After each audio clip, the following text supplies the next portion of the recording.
Let's go Miami Dolphins now. Another team you mentioned. It could be the Super Bowl. It's year 3 for Mike McDaniel. It is. They've been to the playoffs twice. They did it without Tua a couple years ago, with him injured down the stretch. Answered some questions last year. Can he stay healthy? Yes, he can do it. Raised more questions. Can they beat good teams? Fair questions. Can they actually play with the big boys in the AFC, including the Bills, right? They had a chance. They were the team that could have been a 1 or a 2 seed or a 7 seed, depending on how they finished the season. They finished on a negative note, losing to the Ravens, the Bills, and then to the Chiefs in the playoffs. So that's the biggest question for the Dolphins right now. Is there a next step? Incrementally, it's been good, but year 3, is there a next step to the Dolphins this year? And that's why I think the range of outcomes for these 3 good teams is all the way from Super Bowl to probably also missing the postseason, because they're all in the same division together, because the AFC is so loaded. Like, it might be a loss here or there that takes you from winning the division to actually out of the postseason entirely, and you miss the playoffs. Look, Miami, it's dealing with the same kind of questions as they were a year ago, really, just a year on. Can you sustain what looks like a great start every year for the whole season, right? Or does this thing have a shelf life that is simply shorter than the entire year?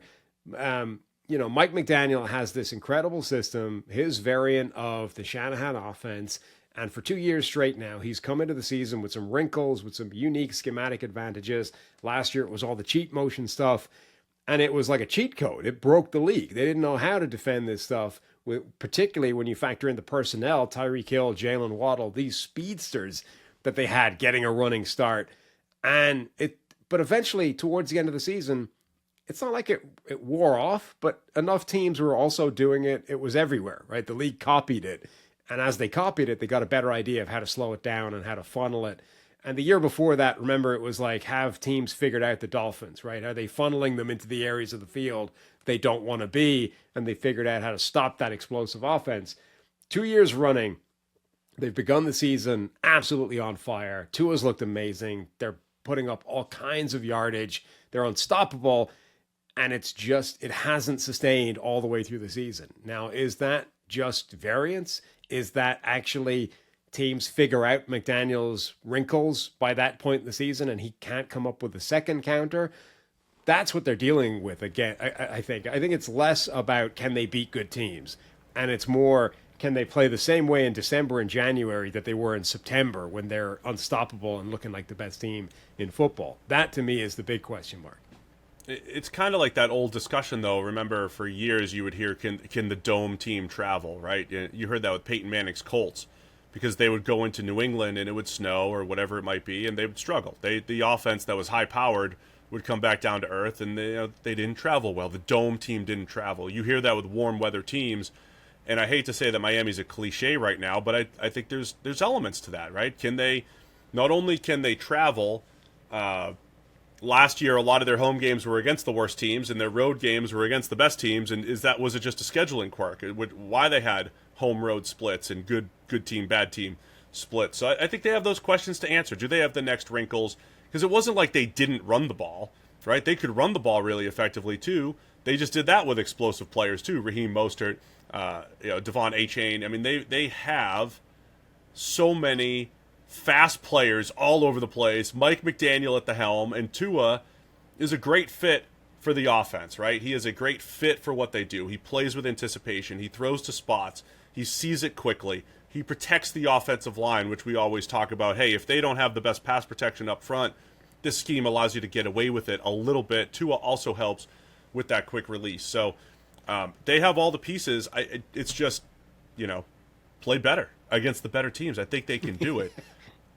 That's the answer, right? It's what I tell Dallas. Just play better. Just play better. In crunch time, they're very much like the Cowboys. But Tyreek Hill's back, Jalen Waddle, all the 4-2, 4-3 players that they have, you have to do it in the biggest games.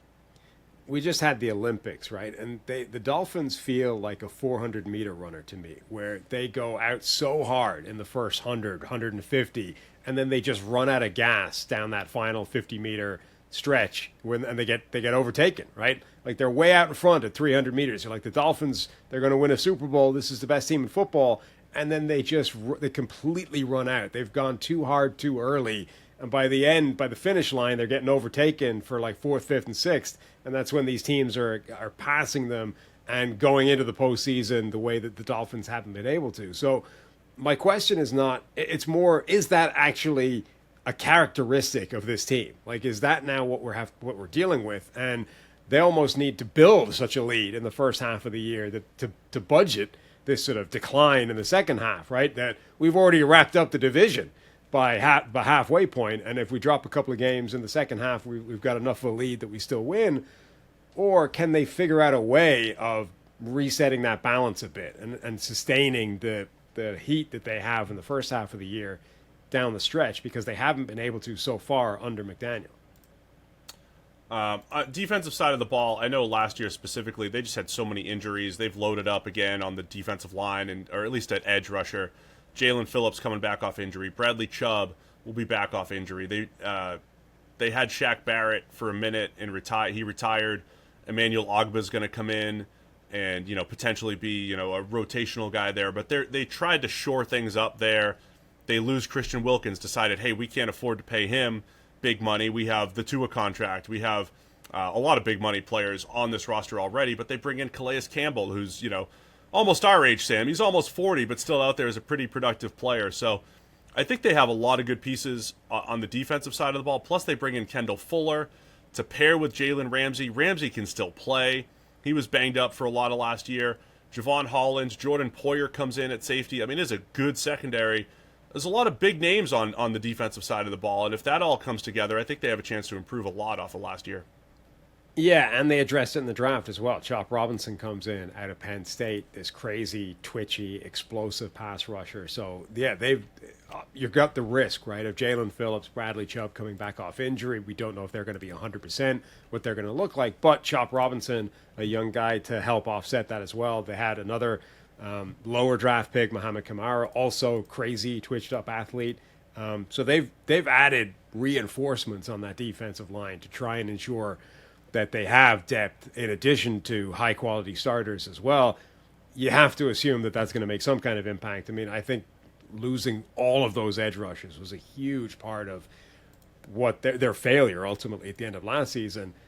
I don't think it's as simple as, the offense couldn't get it done against Kansas City in the cold, right? Like losing all of those pass rushers changed everything about that game. Not just defense, it changed the offense as well, because Kansas City can now score, and Miami now needs to change what they're doing to try and keep pace. Like, I think it's impossible to overlook how big of an impact that made on their end of season.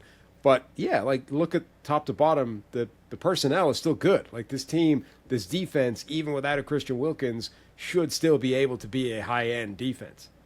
The one question I have, and makes our job more difficult because the analysis doesn't match up. They brought Vic Fangio in last year. Has an excellent track record as defensive coordinator. He's got all these disciples sprinkled across the league, taking iterations of his scheme, and he was the guy. He's the godfather of the system that everybody wants to use, and the Dolphins have him. So of course this match is going to be a great one while Mike McDaniel runs the offense. But after the fact, we know the players, for whatever reason, didn't like Vic. They didn't get along. I guess it was oil and water, and Vic Fangio's off to Philadelphia. And when we give our Eagles analysis, we say great hire by the Eagles, right? It's Vic Fangio.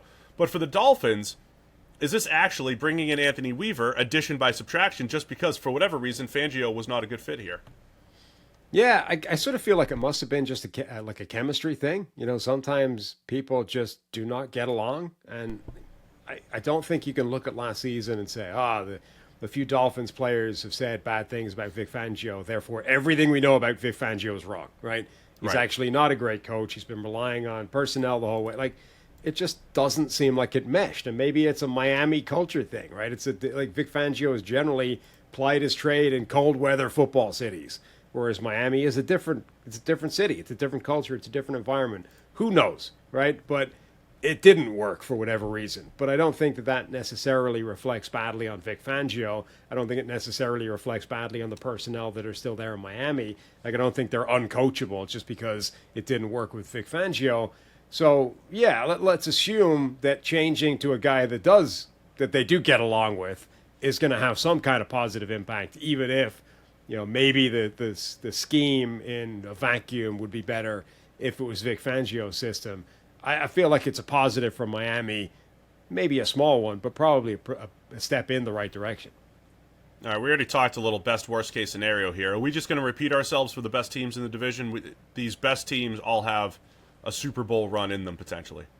Yeah, though I think it's a bigger statement maybe for Miami than it is for Buffalo, because they haven't really gotten close, and they have run out of gas for the last 2 seasons. But realistically, with that offense, with that explosiveness, with Mike McDaniel as the coach, with the talent on defense, it has to be within the range of outcomes, right? They are capable of beating anybody, even I think in January in cold weather. I think that the other element, remember, Tyreek Hill also got injured late in the season, right? And wasn't maybe the same guy once he came back and was sort of playing through it. So, if they do stay healthy, if they don't run out of pass rushers, I do think that this team does have the capacity to make that run and ultimately play in the Super Bowl. Worst case, whether it's, they regress or, if they come out of this year with the same questions, right? We can't beat Buffalo in the division. We can't beat the Chiefs. We can't beat the Ravens. We can't beat a Bengals team with Joe Burrow. Then I think you're back to, well, we just paid Tua, $53 million, and we can't beat, are we only the 6th or 7th best team in the AFC every single year? So to me, right, that even worse than missing the playoffs and having a disappointment, it might be even worse having these same questions a year later.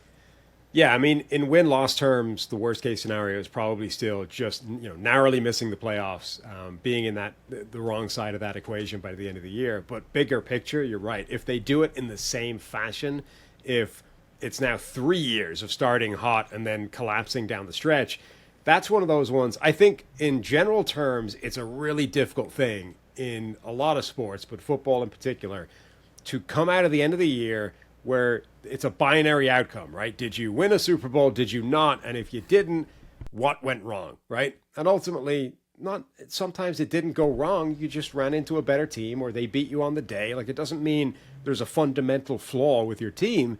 It just means it didn't happen that day, and that's sports, right? And I think it's really difficult sometimes to identify when you've actually hit a glass ceiling and you need to change something in order to get over that hump, and when you simply need to keep knocking on the door and eventually it's going to break your way. I think that changes, though, if the pattern is the same every year in a very specific way. Like, this team starts hot, they look amazing, and then it kind of collapses down the stretch and they're just not the same team.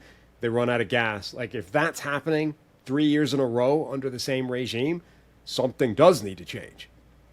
I want to talk key position group really quick. For me, it's defensive tackle because of Christian Wilkins' departure. Zach Sieler's still there. Calais Campbell comes in again. He's pushing 40. I think there are some questions on that side of the ball, their ability to stop the run. I like their linebackers, Jordan Brooks and David Long, as far as playing the run goes. I do worry a little bit about physicality up front. It's not that Wilkins was the only guy, he wasn't going to carry the defense himself, but can they play the run with light boxes and with that group? Sieler, Calais Campbell, Benito Jones, Deshaun Hands, Jonathan Harris. A lot of question marks, I think, up front from that group. I'm going to stick with the offensive line for all of these Shanahan teams. They're bad offensive lines on paper, and I refuse to believe that they just have a magic trick that means that doesn't matter in today's NFL. Like, the Miami Dolphins offensive line last year wasn't good, and they've lost 2 of the 3 best players on it over the course of the offseason. Connor Williams leaves in free agency. Obviously, he'd injured himself, his ACL last season. Robert Hunt has gone as well. Teron Armstead is still there, but Teron Armstead is going to miss 25% of the season. That's just the reality of his injury list and history. He's not going to be there every single game. Now, they backfilled well. They brought in Patrick Paul, a rookie, to back him up. I think that's a good move. But you look at that starting 5, and are you particularly confident about any of the 5 except Armstead, who we've just said is going to miss 25% of the season minimum? You can't be, right? So at some point, that has to be a problem. You stick to your guns. Keep mentioning the offensive line for all these teams that have showed, for the most part, they can overcome. But yeah, on paper, I think those questions are all fair.